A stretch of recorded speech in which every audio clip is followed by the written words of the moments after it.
Assalamu alaikum and welcome everyone to the Global Compact Network Pakistan In Conversation series. Today is our first In Conversation webinar. It's on the SDGs and it's entitled Goal to the Finish.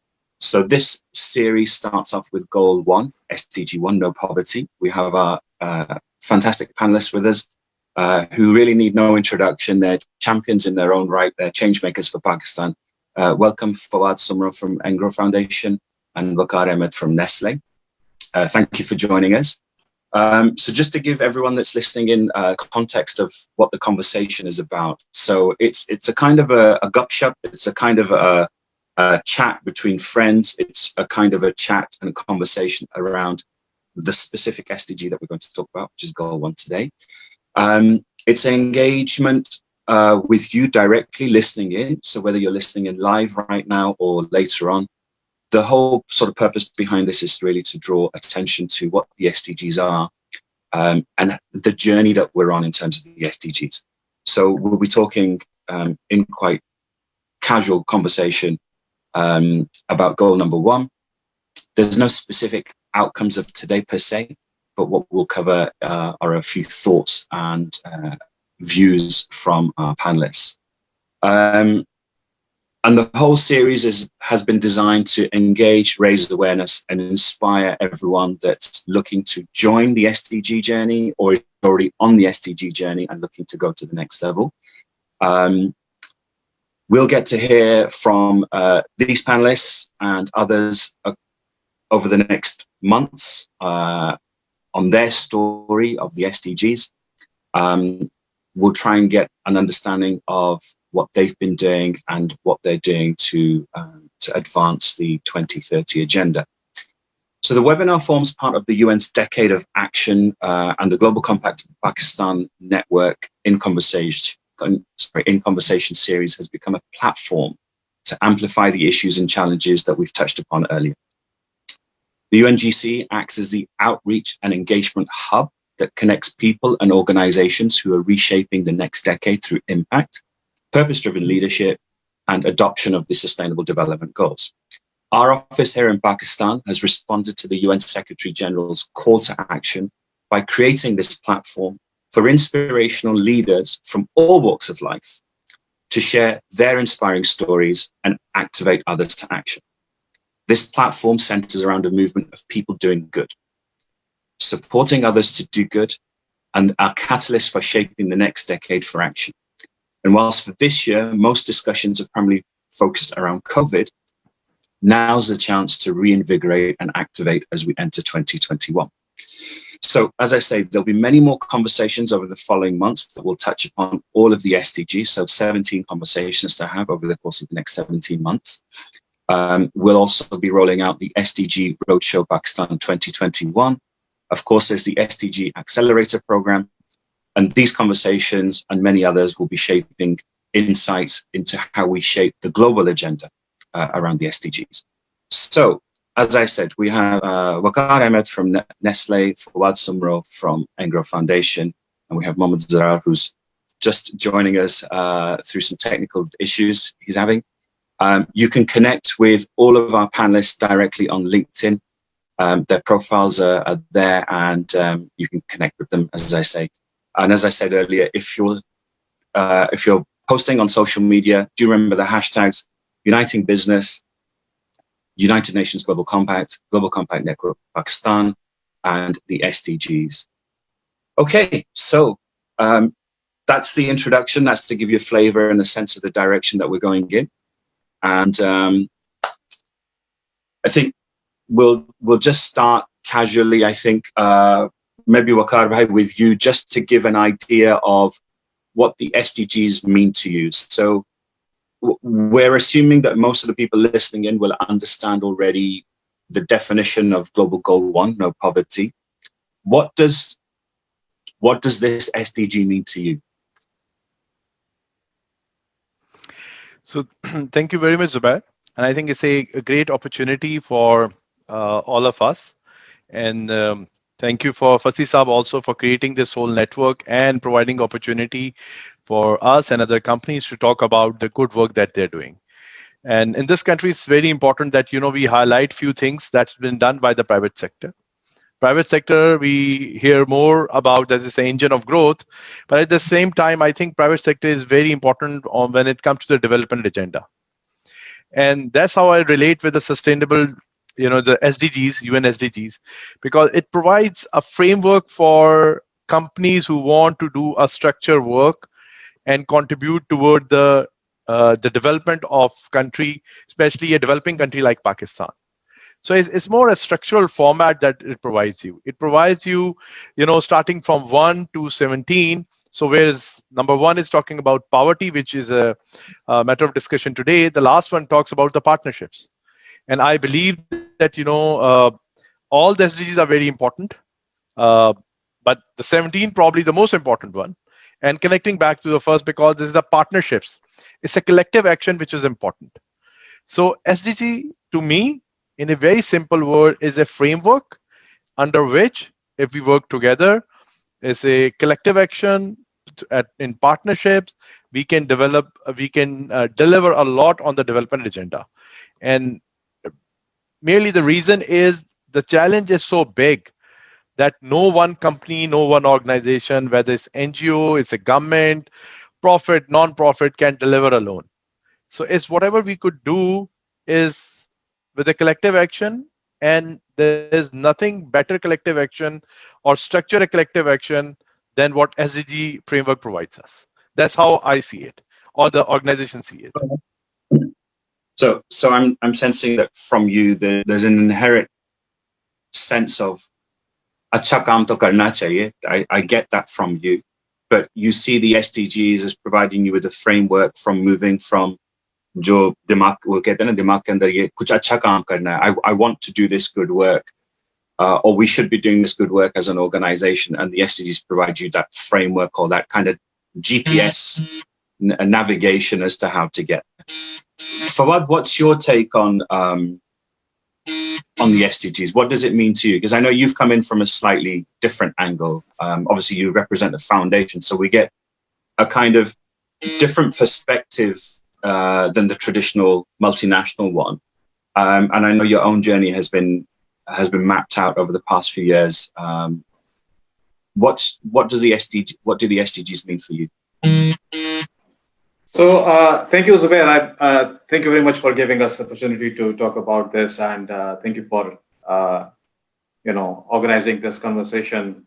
SDGs, as you know, I mean, it's the language now that everybody subscribes to and understands. I think that's for me, that was the greatest starting point in terms of when we look at development in general, be it where market players have some role to play or not, or the development landscape in general in Pakistan, which has such a wide variety of stakeholders.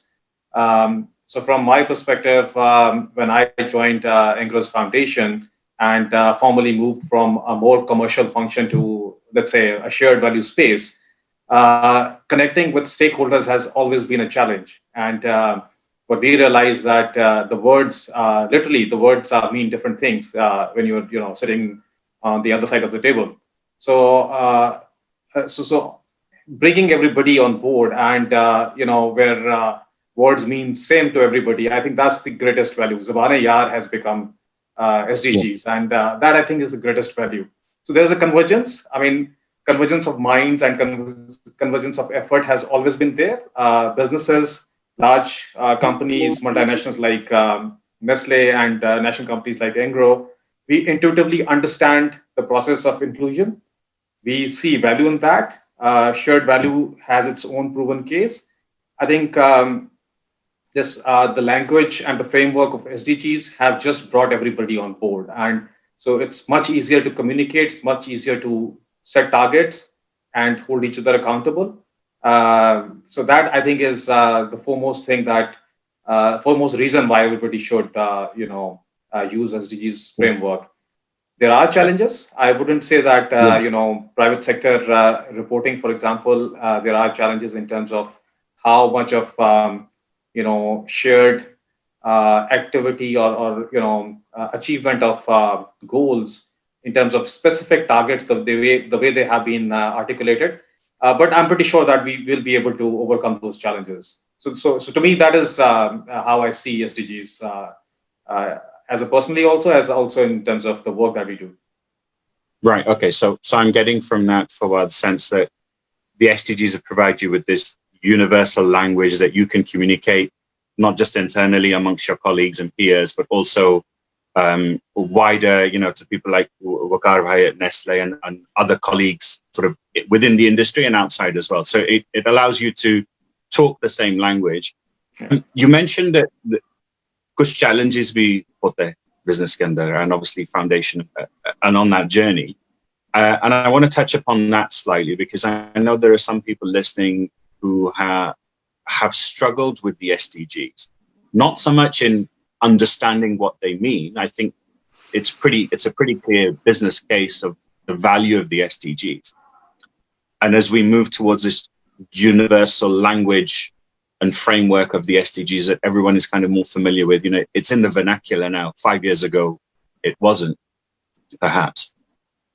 What are some of the challenges that you could highlight and share, and how you overcame them? And this also goes to you, Waqar, as well, that some of our listeners could sort of take away from if they're thinking about going to their CEO or their head of and saying, do you know what? Humne bhi ye karna chahiye. Dekho, ye log to bahut sare kaam kar rahe hain. You're doing amazing work. I think we should be doing it. And do you know what? I've identified what we need to do as an organization, and I think we'll be good at it. What are the typical kind of challenges that a company or an organization should expect to face? And also, is there a recollection of an incident or a challenge that was very unique in your own way, but you found a way to overcome it? Just kind of some anecdotes, really. But Favad, you first. So when we started to look at how SDGs and private sector the interplay takes place, like Waqar mentioned that benchmarking is something that is very important. We do look up to companies like Nestle and others who have championed the cause of shared value and have brought in progressive ideas from across the globe to Pakistan. So it was interesting. The most of reporting that we started to see around SDGs was mostly around just kind of relabeling the work that companies were already doing, and which is understandable, because SDGs are very comprehensive. They cover virtually all developmental issues and other aspects like other realities like climate change, which will have all significant impact on whatever we achieve in terms of poverty elimination or achievement of other development goals. So it's natural. I mean, it's because of their comprehensive nature. But what we were struggling with was whether this relabeling is enough. I mean, it's necessary, but is it sufficient? Because SDGs, while it provides a very comprehensive framework, they are targets also. So it's a call for action towards certain achievements by 2030. So does this kind of relabeling, is it sufficient for us to be satisfied with and content with that? That's the only role that SDGs have to play as far as private sector companies are concerned. So that was the initial struggle, and so we have been in touch with some of the local offices of UNDP also, for example. So we went through a very interesting reporting experiment, and so thereby we tried to do reporting on certain indicators. So we went through an exercise whereby certain SDGs were selected, and within those certain targets were selected, and so we did go through that. Pakistan Stock Exchange kind of supported that initiative. They liked it, liked the output, and now it is part of their annual, top 25 companies award that they give every year. So there are, brownie points for reporting on that framework. So they've kind of created a very interesting incentive framework whereby companies are encouraged to report and, actually aspire for that award every year. So So like I said, I mean, there are challenges.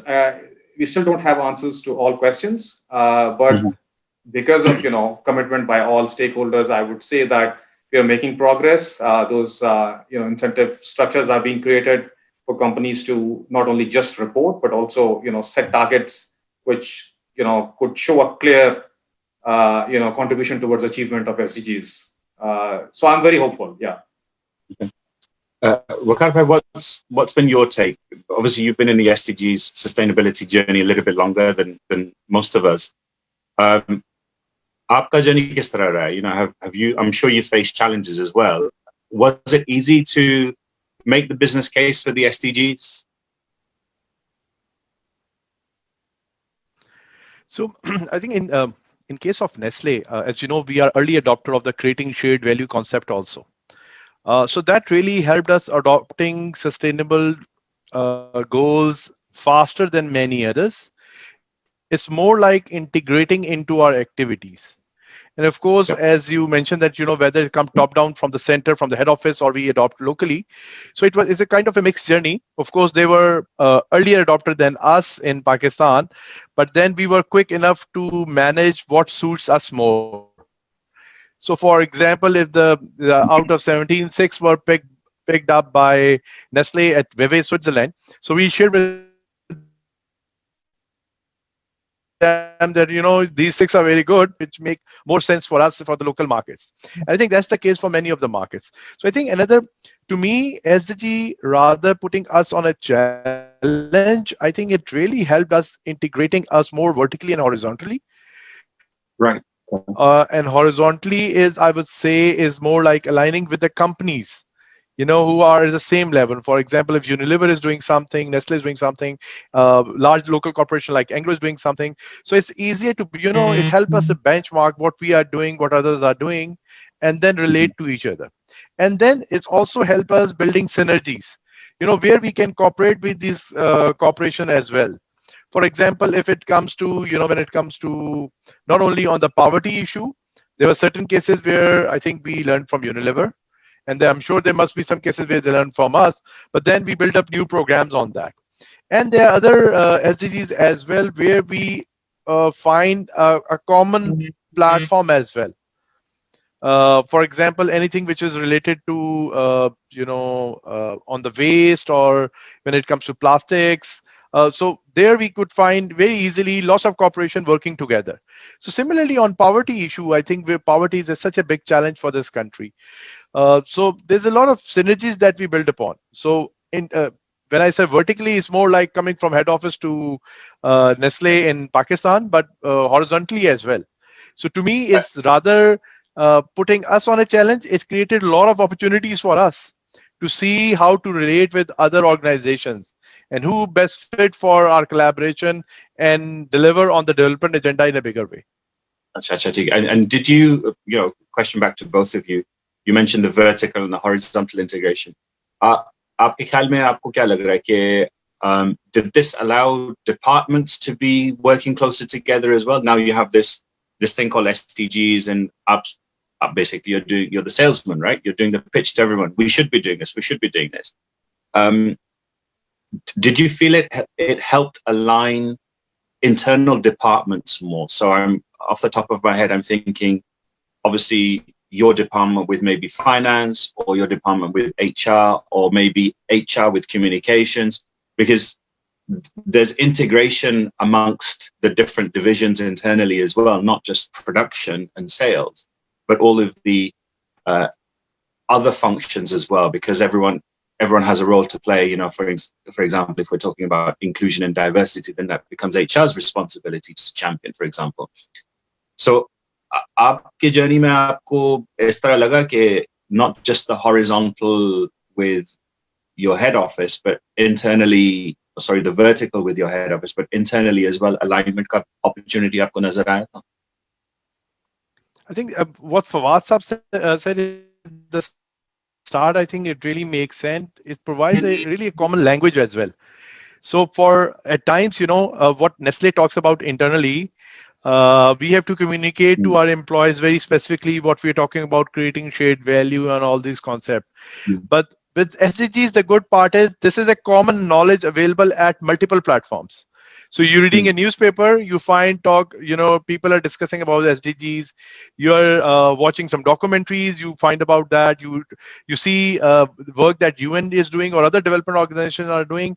They all talk about SDGs. But in comparison, when Nestle does its own CSV thing, so is even for our employees, it's easier to at times relate to SDGs and then connect with our internal language.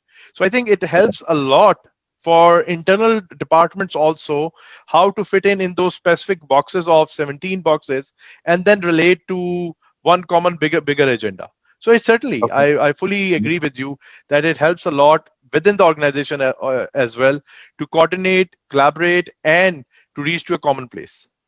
And then obviously, I'm sensing as well that it's not just ke sare ideas CSR ke functions and ya sustainability ke functions here.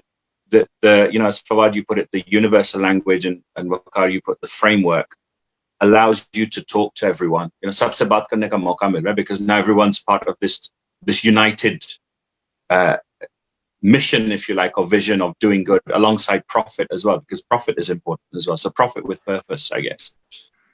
Do you think that this isn't then an opportunity for other people within the company to input into what happens in terms of doing good or sustainability or the SDGs? Ke hum to ye bhi kar sakte ya shayad hum ye karna hai, or ideas are coming from the rest of the organization. Have you felt that, Fawad, in Engro now? Because obviously you sat in both sides of the organization. Are the ideas coming from within, or is it just you guys just saying, "Aur hum kya kar sakte?" Because it surely has helped. हमने ये देखा है कि the communication challenge was not just external, it was internal as well. And even to the extent of sometimes I must say within foundation itself, because we're clearly geared towards taking into account the sustainability elements of our businesses. That involves interaction with our business leaders. So even there, it has surely helped us. And naturally, once the basic articulation, if it is aligned, the thought process and the idea generation naturally benefits from it. And SDGs, I mean, the way they have been articulated, I think because of the language that they use, the clearly articulated targets as well as the indicators, that's a language that, for example, private sector uses. And that's the beauty of it. And that, I think, is something that, everybody understood very easily. And it surely has helped. But I come to the previous point also, Zubair, that, we're talking about goal number 1, which is about poverty. And so the work against, work towards eliminating poverty has been around for very long, before SDGs. And we acknowledge that, there are a variety of elements that contribute towards poverty. So it requires, for example, action by variety of stakeholders, be it public sector, be it non-governmental or the private sector. The way I see it, for example, that we all have these different forms of capitals available to us, the financial capital. The private sector brings in capital that is looking for a return as well. And by virtue of that, brings in certain element of sustainability. Whereas public sector and the non-governmental organizations, the donor funds, I think they are absolutely essential elements towards addressing this goal of no poverty. No one type of capital can introduce or put in place solutions that are sustainable. So a lot of work, for example, that we have done in Engro Foundation in our value chains that requires us, for example, to integrate smallholder farmers, for example. I know Nestle has done a lot of work also. It's been a source of inspiration for us. We've tried to integrate smallholder farmers in our value chains. Now, I'll just give you a very brief example. When we go out and train farmers, particularly smallholder farmers, that the capital for that has to come from either donor funds or public sector type of capital that is not necessarily looking for financial returns. If we were to invest our own money into training smallholder farmers, it's not going to work. So it's the complex question of eliminating poverty requires an intelligent design in terms of putting variety of capitals together. And that is where I think SDGs, being a common language, has helped so much, that private sector's role in eliminating poverty has been acknowledged by a variety of stakeholders. That we have experienced, stakeholders acknowledging the role who were earlier absolutely reluctant to work with private sector. I mean, there are still people around who think making money, for example, is evil or something. But the financial sustainability element that our approach brings in is absolutely essential, and that we have gotten that place on table to have this conversation, to be part of that conversation and be part of the solutions. So I think it's has been hugely important. Yeah, and I think you're absolutely right, Fawad. And this is why this conversation is important. It's not just a conversation. There's real action behind this as well. And I think it's also an acknowledgement from the Global Compact to realize and acknowledge the role that the private sector plays. In fact, that's why Kofi Annan had set up the Global Compact in the first place. It was supposed to be an extension of the private sector as a special initiative to really support the work that you do, but also to guide you as well. And 20 years on, we're 20 years old this year, we're seeing exactly that the role that the private sector plays is imperative to addressing not just the SDGs, but in moving that agenda forward. It's very much about, Waqar, what you said. It's Goal 17 partnerships. And the underlying premise of all of this is that it's got to be collective action. And I'll come back to that question in a moment. I just want to circle back to your point, Fawad. So obviously the part of the conversation is talking about the challenges that you've had as well, so that people can understand how they can move from where they are right now to where they could be next, or to get their start on the journey. But also we're here to talk about goal number 1, which is poverty. And that's seen as the underlying issue of all of the issues within the SDGs, as it were. So we have some sort of interesting facts, as it were. So globally, at the beginning of the 21st century, for example, more than 1/3 of the human population, so that's 3 billion out of 7.8 billion people, live in poverty, which is just unfathomable. And most of them are on less than $2 a day. 2 billion around the world suffer mineral deficiency. 1 billion have no access to potable water, and 840 million are undernourished or hungry. But we still haven't been able to work out what the root causes of poverty are today. And, there's a question to be had, that we've talked about, and these questions are still circulate, is, can we approach this in 3 ways? Is it spiritual impoverishment that's the issue? Is it structural exploitation that's the issue? Or is it cultural norms? So, for example, and that's vast, consumerism or wastefulness. And we all have a part to play in that. So, do we need to focus on the relationship between spiritual impoverishment and structural exploitation? Because we see that happening perhaps more in developing countries. And that's not a question for us to answer today. That's just, food for thought. But what are your thoughts on, obviously you've adopted the SDGs because you see the value. We get that. You've had your challenges in the organization. You've managed to convince other people. Excellent. You've now got a roadmap of the journey that you need to take, and you're adopting more of the SDGs as you move along that journey, and you're inspiring other people as well. But if we're to really tackle the root cause of poverty, what are your thoughts on what the root causes are or could be? And again, there's no right or wrong answer. It's just I'm keen to get your thought. Why do you think there's poverty in Pakistan? Why there's poverty in this world? What is it that is what's happening to cause poverty? And then we'll come on to talk about maybe, your thoughts and really kind of open discussion, and maybe take some people from the audience as well. What can we do to change that? Waqar, what's your view? Why do you think we have poverty in the first place? Is there an underlying issue? I think it's very difficult to close in one discussion what is poverty and what causing poverty in Pakistan. So it's a big challenge, and it's been persistent for some time. So we can't blame on few policymakers or few institutions in the country. So I think it's much more deep rooted than what we think.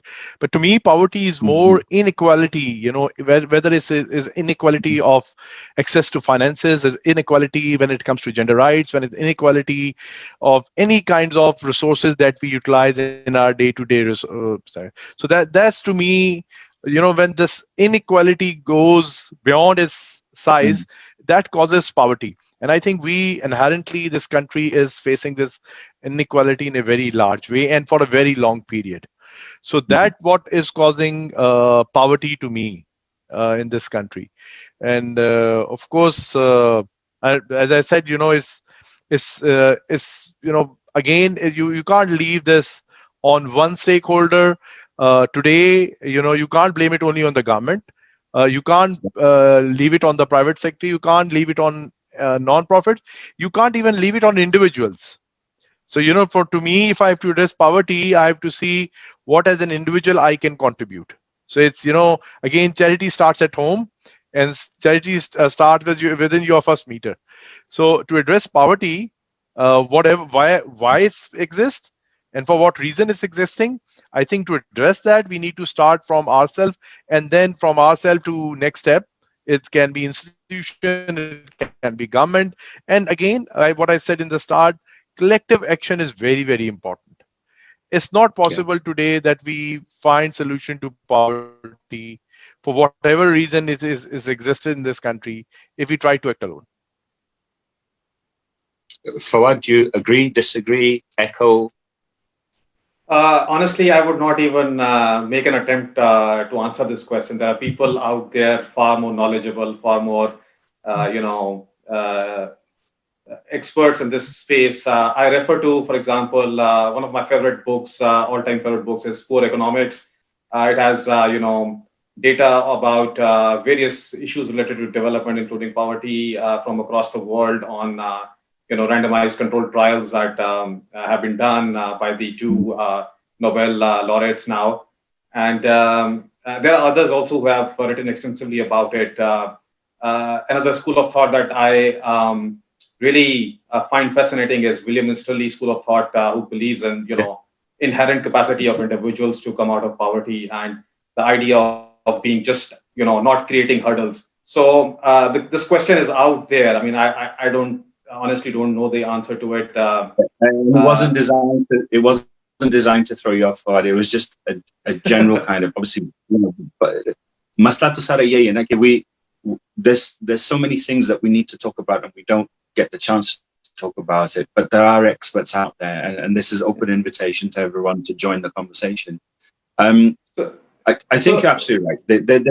There's no right answer. So for me, I mean, phenomenologically, it's important that how we experience it in our line of work, and what can we do, as Waqar was saying about, is there any role that we can play? And I think we, as we were talking about earlier as well, businesses have a lot of potential in terms of being inclusive and being conscious about its environmental impact, and on all these fronts, which contributes toward either increasing or decreasing poverty. I think a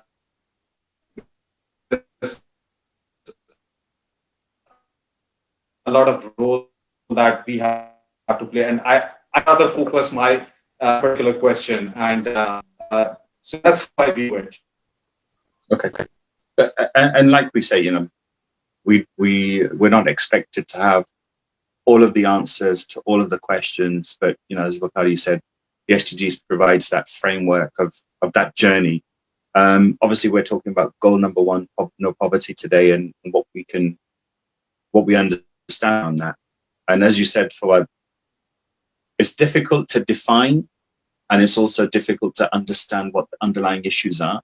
And perhaps there's a conversation around that, as you say, wider and more deeply to have, or perhaps it's an opportunity to park that conversation and say, nahi samajh aayegi hame underlying issues because there are so many other factors to consider. So rather than concentrate too much on the underlying issues, we should be aware of that. But let's get working on the collective action that you talk about to address the issues or address the need to change this, remove the underlying issues of what poverty presents. What do you think is needed? We talk about collective action, shared value, responsibility. In the chat, there's some responses and some questions raised by people. Okay, government ki responsibility zyada hai. Private sector makes a lot of money. It's all about capitalism and markets, and that's fine. We all have a role to play. And I'm not advocating that there should be more responsibility to one organization or less to another. कि वो पैसे बना रहे तुमको ज़्यादा करना चाहिए या वो government है तुमकी ज़िम्मेदारी है. I agree with Waqar, your point that it starts with us individually, and I firmly believe, and one of our conversations in the General Assembly last year was around this notion of an inherent notion of doing good in Pakistanis, whether our cultural values, our spiritual, our religious values, or just because of the environment that we live in and we see all of these issues around us. कि हमने अच्छे काम करने हैं, हमें समझ आता है, and we just get on and do it. And we're one of the most progressive countries in terms of the SDGs compared to sort of our counterparts in other countries. So we talk about मिलके काम करना, सब साथ करके कुछ करें. But what's your view on, maybe one or two things that we could do immediately, quickly? Again, this is food for thought for those people listening in, maybe even for your own organizations as well. What more can we do in your view collectively as a community? And community, I mean government, business, private sector, NGOs, individuals, myself, my family members. What more can we do collectively as a community to achieve goal number one? So if we're to eradicate poverty, kya kar sakte hain? It's open to both of you. Whoever wants to go first. So if you allow, I start, and I'll say I can share with you one good example that what we are doing, what we're doing traditionally, and what we're trying to renovate and innovate in our activities, in our engagement with communities that we engage in. So for instance, what Favad also mentioned about with the rural farmers who provide us milk or who help us grow grains or who help us grow a lot of fruits. So we work very closely with them. So that is traditional role of Nestle working in value chains. But then I think this, and that's really help, and these are small size farmers. When we talk about small farmers in dairy value chain is about someone who has 2 or 3 animals only. So it's, but then we also thought in a bigger way in, when this SDG thing in, the partnership approach, poverty, women empowerment, all together. And this one very interesting project that we're doing at this moment, which is a good example how you can really, elevate, I want to say eradicate poverty, but elevate people from poverty. So, and this is a program which we all know about, the Ehsas and the BEST program, where they are more focused on providing stipend to women living under poverty. And the stipend is approximately 5,000 rupees every quarter. So 4 or 5 years back, when Nestle was more focusing on the rural side of the economy in terms of targeting as their audience as consumer. So we thought while we are entering in those markets, we need to do something differently, which can empower the society there as well. So as we make profit out of them by selling our products, we also need to do something good. And that's really for the areas which are really poverty, live in poverty. And then we try to find out which is the segment which is most challenged. We find that the females, they are challenged generally all over in Pakistan, but in rural community probably that challenge is bigger. One, I think they have less voice there. Two, they've been their contribution to economy is not really registered. So there are a lot of work that they do is not been recorded in our GDP. So we started looking into opportunities, and we saw BEST as a very interesting organization as SARS today, which has a lot of data of females all across Pakistan. So today they have 5.6 million beneficiaries all across Pakistan. And we thought how we can leverage upon these females who can help us not only increase our sales, but then we can do something good for them. So we went to BISP, we picked up the data, and we started scrutinizing it in terms of basis of education, basis of on their availability to work, to become our sales agent. So on these few criteria, and those who were socially allowed to work in a kind of marketplace. So we started picking up females starting from the small village in Pindi Bhatia. So we started from there with only 50 females. Today they are 1,700. So those 15 females, they become our sales agent. They were buying our products and they were selling it. But before that, we organized a sales training program from them, how to act in a market space. So we try to build up their capacity, whether it's how to sell a product and a very basic knowledge on the finance part. It's a very basic mathematics, in fact. So just tell them, how they can, and we scrutinize them, as I mentioned earlier, that those who are, at least primary, who have a primary education, so they can write and they can read, they can do simple mathematics.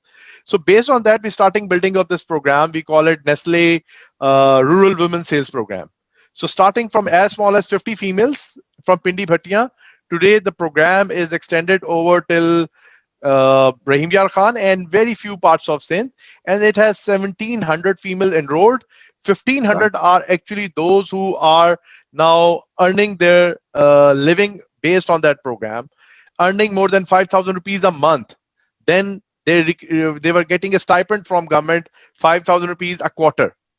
So this has really helped them to come out of poverty. And from, for the rural life, 5,000 rupees is a huge amount of money. Yeah. Is that like, these females can put up their kids in school, these females who can now pay their medical bills, these are the female who now can even help their husband to put up a small shade in the home. So those kind of small things. So this is a very interesting program. And then when the program started growing up, we engage Akhuvat into it. So now Akhuvat is providing them small interest-free loans, which is small, is like starting from 20,000 rupees to maximum 40,000 rupees. But the thing is, this financial access to finance is also available to them, those who want to grow. So these are the females who are become retailers, micro distributors, and sale agents as well. And today they are 1,500 actively working. So this is how I think those kind of programs where government is there, microfinance institution like Akhuvat is there, and the large multinational is also there. They all work together, and to me is the best example of collective action where you can work together and deliver. Yeah, and I think you've demonstrated that there's inherent value in adopting the SDGs with one single lens. For example, poverty humne khatam karna. But actively, what you've done through involving other stakeholders, you've been able to deliver then on the program much better, I think. But inherently, you've actually achieved many more SDGs because now you've addressed gender equality, you've addressed education because you talk now these ladies can provide education for their children, perhaps shayad wo pehle sahuliyat nahi thi. And they're also moving from being employees to being potential micro-entrepreneurs as well, which in itself is, addressing many of the other SDGs. So I think there's a clear business case for anyone listening that ek business, ek SDG ko aap adopt kar le with a focus, and automatically you'll start to see all of the other opportunities arising. But as Waqar, as you said, and Favad, you've alluded to earlier as well, hum sabki akele ki zimmedari nahi hai. We all have to work collectively. So if you really want to embrace the SDGs and address the underlying issues, I think there's clearly evidence to suggest that you need to involve other stakeholders as well and experts in their own field. Fawad, what's been your journey in that same thing? I know you've teamed up. I mean, when I was at UNICEF, we were looking at working together as well. What's your take on collective action? What can we do to sort of get rid of poverty, or at least move people out of poverty? Yeah, I'm seeing some of interesting comments also. Of course, like I think everyone has acknowledged, and there are comments in the group also, that poverty is very tricky, subject. There's so many elements, and that is why I think we, at least at Engro, we clearly acknowledge this, as we have, a limited role to play, and so we better keep it to, our organizational strengths. And of course, it's very similar to what, like I said, we take inspiration from others also. So we've been making some of our value chains more inclusive, given the available opportunities. So we have so one of our businesses is seed business. We sell seeds, and we have a value chain that we maintain. And it was very interesting. We came across this a supply chain issue of open pollinated seeds. When they are multiplied, there is basic seed that you get from some of the government institutions, and you multiply as a seed company and get it certified after certain health checks and everything, and then you're able to sell it in the market in a subsequent season. So the bottleneck in the industry was these seed multiplier farmers. There were far and few, and almost all of them were large farmers. So we in our recently concluded project, what we did was, in case of rice and wheat seeds, we worked with we trained about 4,500 smallholder farmers over a period of 2 years, and we helped them to improve their farming practices. So not only to improve their yields, but to become that extraordinary level of farmers who could actually multiply basic seeds. And today, at the end of the project, we have successfully integrated nearly 350 smallholder farmers in our supply chain. Now we actually go to them and buy their crop that they multiply as seeds and buy from them. Seed crop actually carries premium compared to a regular grain crop. So those farmers have been graduated to an elite level of farmers, highly skilled farmers. So that was just one aspect of it. Similarly, we have done a lot of work in our dairy value chain, very similar to what Nestle has done, and we have incubated micro entrepreneurs, women entrepreneurs, who provide first level of healthcare service to smallholder farmers. And those services are not very complex. They're mostly first aid or vaccination or deworming, which pretty much is 80 to 90% of healthcare issues. You don't really need a full-fledged veterinary doctor to take care of these issues. So an equivalent of lady health workers. And we found some very interesting learnings in the project also.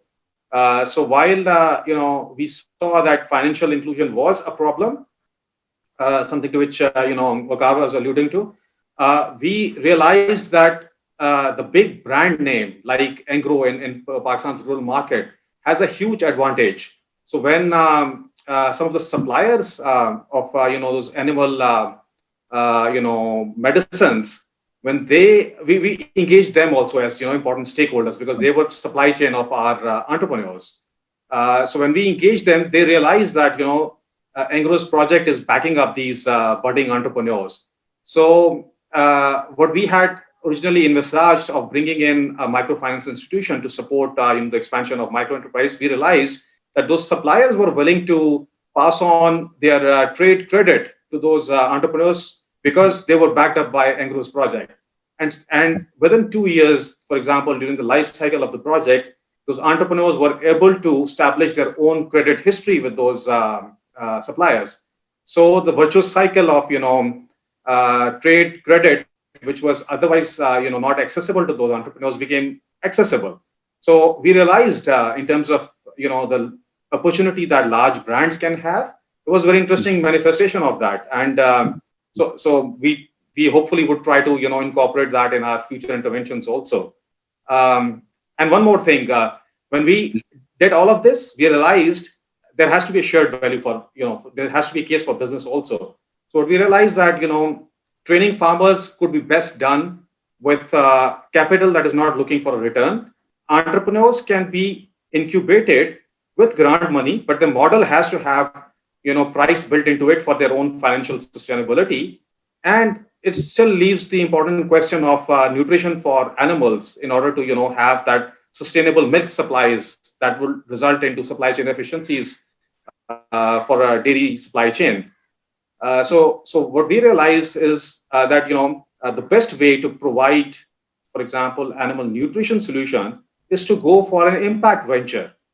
So, Alhamdulillah, we have, despite being, a very traditional NGO-like work portfolio that we have incubated a corporate impact venture. And the venture actually manufactures high nutrition animal feed. And that is, we're trying to sell it in, through our supply chain so that the farmers get a comprehensive solution and they could be able to sustain, for example, the milk supply is that works for the farmer as well as for our supply chain. So again, I would emphasize that it has to be a collective intelligent design to address this very complex question of poverty. And I think you've you've touched upon many points there, Fawad, that it's about being smart with your existing resource ecosystem. So you've mapped out an SDG that you wanted to work on, but it aligned with your business. It just so happened to have underlying issues that became more prevalent as you looked into it. And as Waqar talked about as well, whether that was with the intention of alleviating poverty or whether was it with the intention of addressing something else. But that's the beauty of the SDGs, that they're all interlinked. And I think a lot of effort has gone into putting this framework together. Excuse me.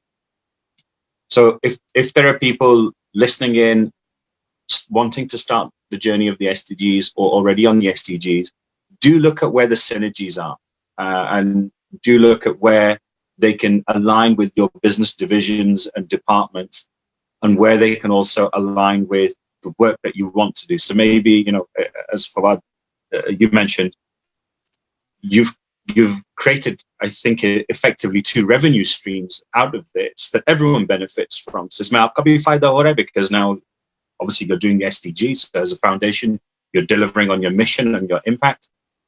You're also delivering on the 2030 agenda, but you're also delivering on providing additional opportunities for your own organization through working with these people. So I love that whole kind of impact ecosystem story that you both are presenting. And obviously we need to highlight that more to other people.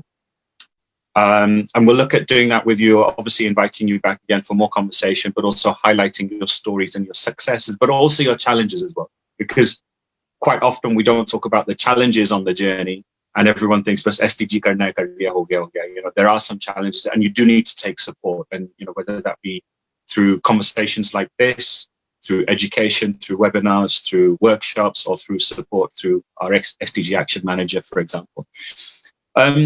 So we're almost at the close. We've got some questions. Kuch log furiously type away kar rahe, ye bhi puch le, and I think I've tried to do justice to their questions within the conversation. So I hope I've addressed everyone's question. There are a couple that I will just highlight. I'll just throw some comments at you and you can answer them accordingly. So I'm just reading through the chat now. We appreciate this achievement. For both of you, this will go a long way. There's clearly a need for other partners. There's clearly a need for partnership with other agencies, government and non-government, and other projects. And I think that's echoing what you said, Fawad, earlier. To resolve poverty, we need to provide work or job opportunities. Waqar, you've alluded on that. To resolve poverty issues, providing work and opportunities is one aspect. What can an individual contribute? So I guess that's back to you, Waqar. So someone's asking, wo kya kar sakta hai? How can they help? So obviously your huge organization, Nestle, Favad, Engro, what can an individual who wants to support your cause, your work, can they get involved? Can they do something? Is there a process? Does that exist?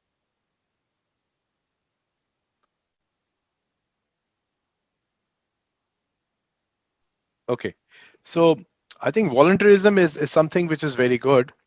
Unfortunately, we do not as Nestle, we do not have mechanism where we can invite people outside our own organization. So we do have a platform which we call Nestle Cares, and that's about volunteers who would like to contribute in specific efforts on projects that Nestle is doing within its value chain as a creating shared value or focus on sustainability or sustainable development agendas. So there people can, and it's a wide range program where people can be as simply as we have a structured program where they can financially contribute. Mhm. And of course, there are programs where they can contribute through their services. For example, they help them teach people at certain places, or they can contribute by contributing some hard stuff. So there are ways of, for example, we do organize cleaning activities, tree plantation activities. So it depends on which region where we are doing this activity. For example, Yeah. in the last 2 years, we have been very actively planting trees across Pakistan as one of our key agendas for climate change. So there was a lot of contribution, but it's more, I would say, internally focused with employees. So far, we do not have a venue where I can or we can accommodate people sport from outside. But the ideas is always welcome, and Mhm. it's not only ideas. It's not a one-way traffic. The second way is whatever we're doing good. If you like it, you can always adopt it. So you can replicate it in your own time and space. And same way, if you're doing something good, please do share with us. And as I said in the start, and I mentioned more at the institutional level that we learn from other organizations. And one should not shy away. If Engro is doing something good, or Unilever is doing something good, or Pepsi Cola, or Tetra Pak is doing some good, or some pharmaceutical company, Pfizer is doing some good, we should not shy away if it's good for the communities that we work in. And same is for, I think, those individuals. If they like our programs, they can adopt it. And please do not hesitate to send us good ideas. Of course, there's always a limit to adopt all the ideas, but we can always consider and see how we can best benefit out of it.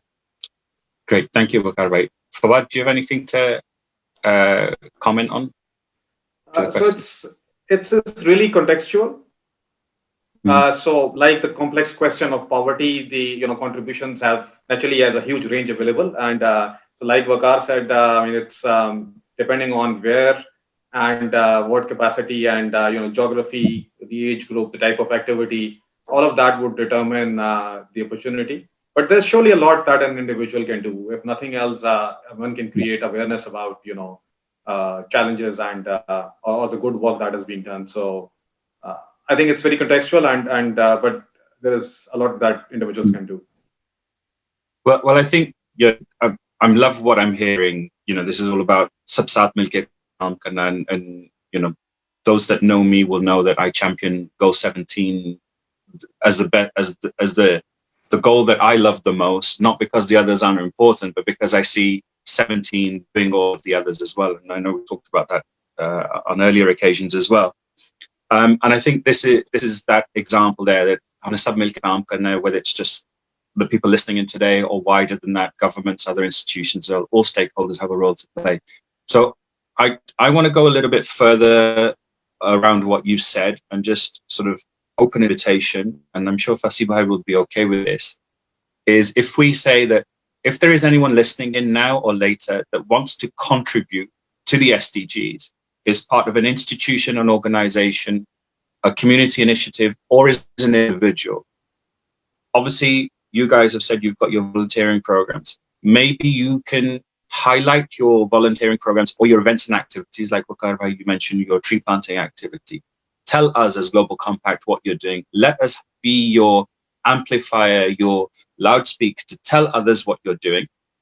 We can highlight it on our relevant pages on our website as an event activity, and maybe we can invite other people to support. And obviously that support can be from personal time, volunteering, in kind, in finance, whatever it may be. And maybe you can highlight what you need as well. So let us play that role of broker, of facilitator, of convener of people to help you deliver on your SDGs agenda much smarter. And then also in that, I'm confident we will bring more people onto the SDGs journey and create a wider hub.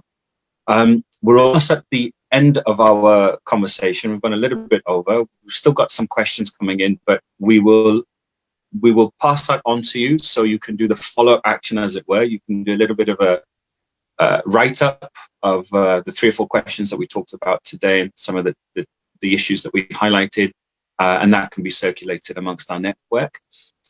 It's been an absolute delight talking to you both again. Very, inspiring conversation today, some insight and some thoughts on what we could be doing more to address poverty. Like you said, there's no magic answer, unfortunately, but at least we know one thing, that if we all work together collectively to move people out of poverty and elevate them out of poverty from some of the traditional actions that you talked about, then that's a big step. And I think that's an important step, a bold step as well.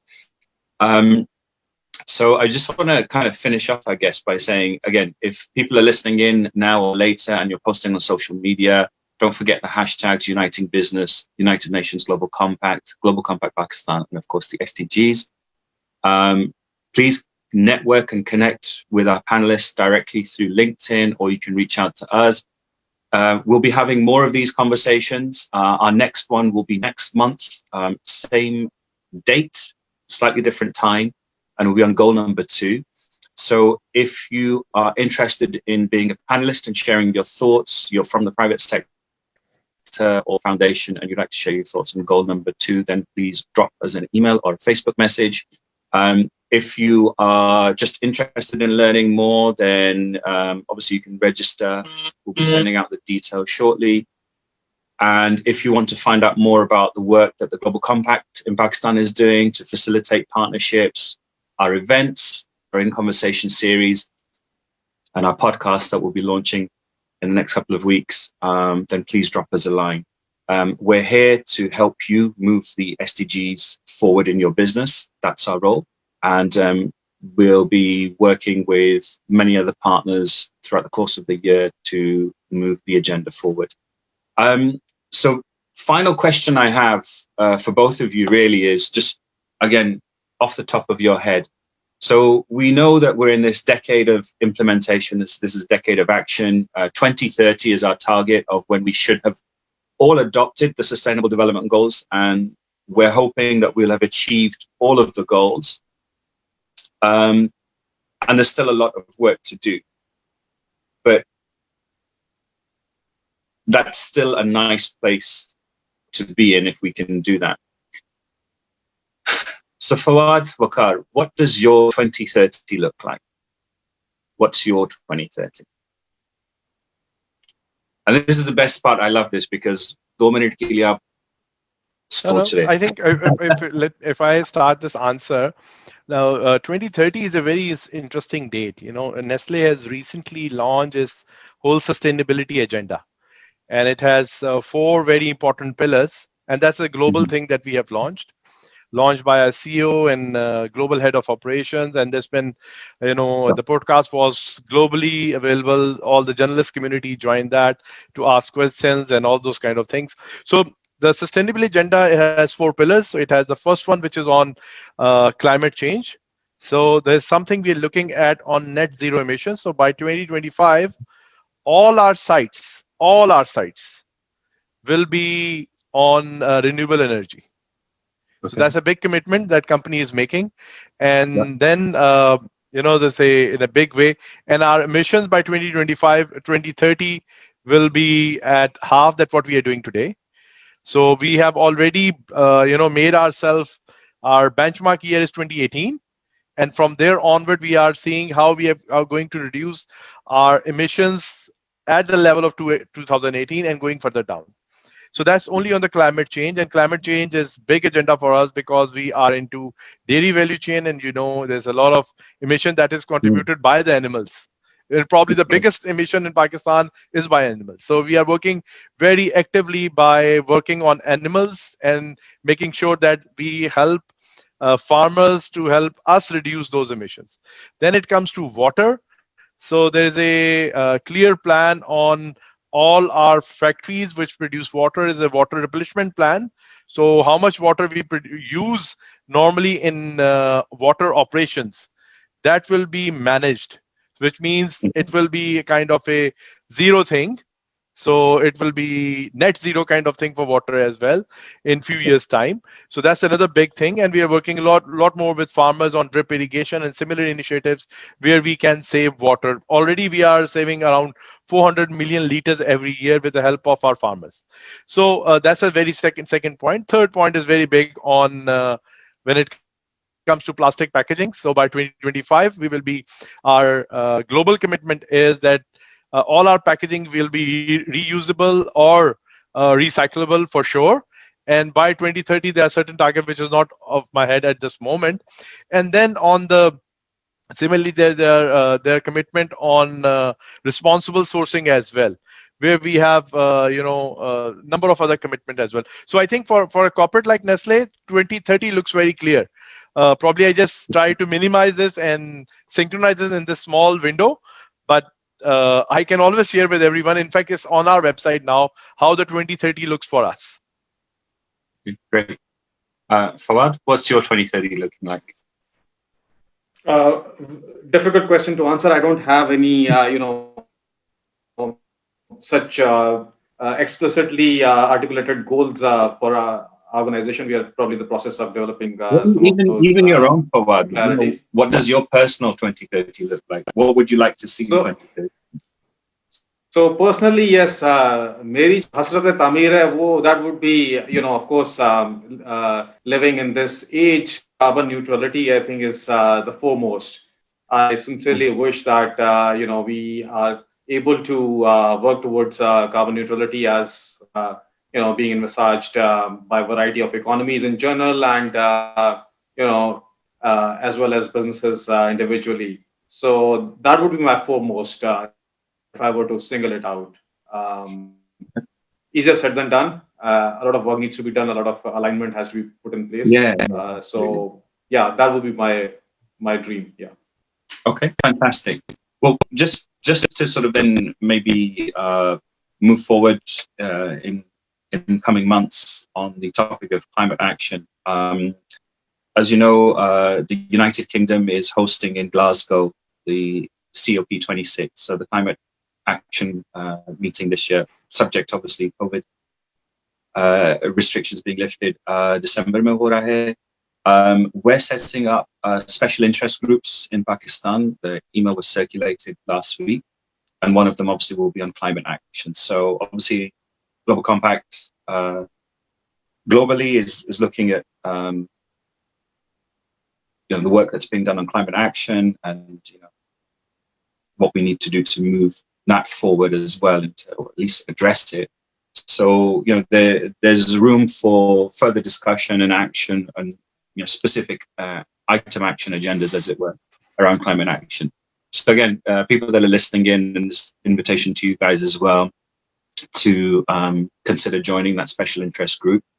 Like I said, we'll be putting that together over the coming months, and then there'll be a little bit more sort of work around what we're doing as a country in Pakistan and how we can support the work that's being done globally around climate action.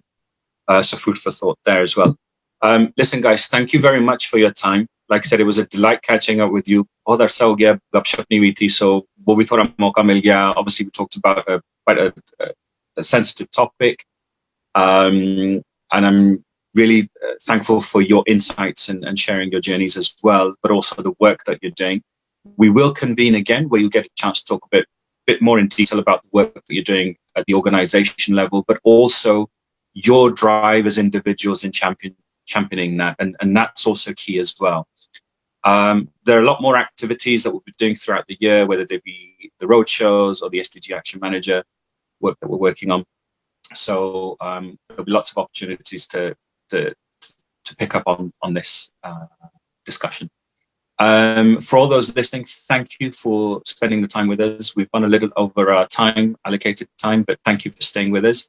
If you've got any questions that you would still like asked, then, like I say, just drop a message to Nazar on Nida, and we will then relay them across to Fawad and Waqar accordingly. If you want to find out more about the work that Engro and Nestle are doing, obviously you can go to their websites, but you can reach out to us again through email or through Facebook or through LinkedIn, and we'll share what they're doing. And we look forward to seeing all of you back again next month for the next Goal to the Finish in Conversation series, where we'll be talking about goal number 2. And we'll be communicating to all our members over the next week or so who the next lot of panelists are. This recorded session is available in about an hour. So if you want to then share this, you can. Just remember the hashtags that we mentioned: Uniting Business, United Nations Global Compact Network Pakistan, and the SDGs. And obviously, if you're sharing this on LinkedIn, don't forget to add @ and then the panelists on the session. Guys, thank you very much for your time. Stay in touch. Keep us updated with the work that you're doing, the progress that you're making, any ideas, thoughts that you have. And of course, the events that you've got, so we can share that widely. So from all of us here at Global Compact Network Pakistan and the team in New York, thank you very much again for your time. And we look forward to having you back for more in conversation on the SDGs. Take care. Bye-bye. Bye. Thank you. Thank you.